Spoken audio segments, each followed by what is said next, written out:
Ketika kita datang beribadah kepada Tuhan, hati kita biasa saja, pikiran kita biasa saja, bahkan cenderung melongo ya. Misalnya mendengarkan firman Tuhan malah bengong, mendengarkan firman Tuhan pikirannya kemana-mana, menyanyikan lagu firman Tuhan biasa saja, tidak mengalami satu kegairahan.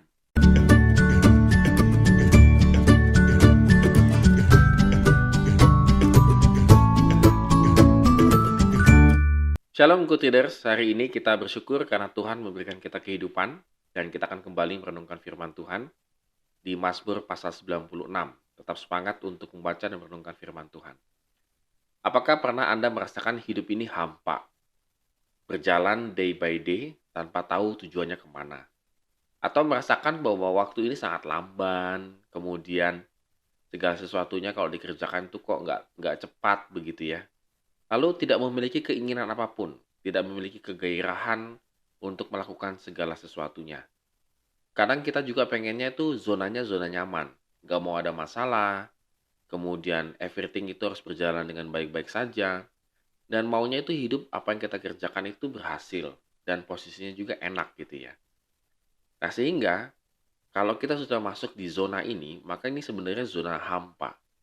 Zona di mana kita tidak memiliki satu kegairahan untuk hidup, bahkan untuk berjuang. Pemazmur dalam Mazmur 96 ini membandingkan Allah yang hampa di ayat yang kelima dengan Allah pencipta langit dan bumi.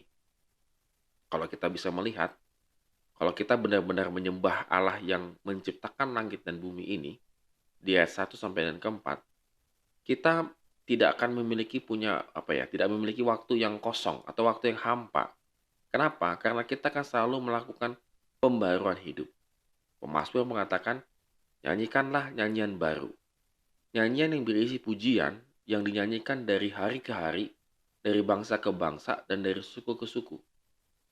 Dengan kata lain, orang yang menyembah kepada Tuhan pencipta langit dan bumi, ataupun Yesus Kristus, itu adalah orang yang selalu menceritakan pembaruan hidupnya, menyaksikannya, artinya bersaksi. Dan dengan otomatis dia tidak memiliki waktu yang cukup untuk memikirkan kehampaan gitu ya. Dan di ayat ke-9 dikatakan oleh pemazmur, kita harus sujud menyembah dan gemetar di hadapan Tuhan karena Ia kudus. Ini sangat menarik karena kata gemetar itu menunjukkan sebuah eksistensi. Kalau kita berhadapan dengan Tuhan, kita harus gemetar, harus mengalami ini gitu ya. Bukan berarti gemetar ini menunjukkan ketakutan yang luar biasa lalu kita kayak lari terbirit-birit, tidak. Kenapa? Kalau kita tidak memiliki kegentaran ketika kita menghadap sujud di hadapan Tuhan, jangan-jangan kita sedang menghadapi kepada Allah-Allah yang hampa, kalau Mazmur bilang. Ketika kita datang beribadah kepada Tuhan, hati kita biasa saja, pikiran kita biasa saja, bahkan cenderung melongo ya. Misalnya mendengarkan firman Tuhan malah bengong, mendengarkan firman Tuhan pikirannya kemana-mana, menyanyikan lagu firman Tuhan biasa saja, tidak mengalami satu kegairahan. Maka pemazmur mengatakan, jangan demikian, seharusnya engkau memiliki hati yang gentar, hati yang benar-benar merasakan kehadiran Tuhan dalam kehidupan kita. Lalu kemudian kalau kita tidak gentar, jangan-jangan kita ini sudah merasakan satu hal yang benar dalam hidup kita. Kita sudah merasa yang paling benar, paling suci, paling kudus misalnya begitu ya.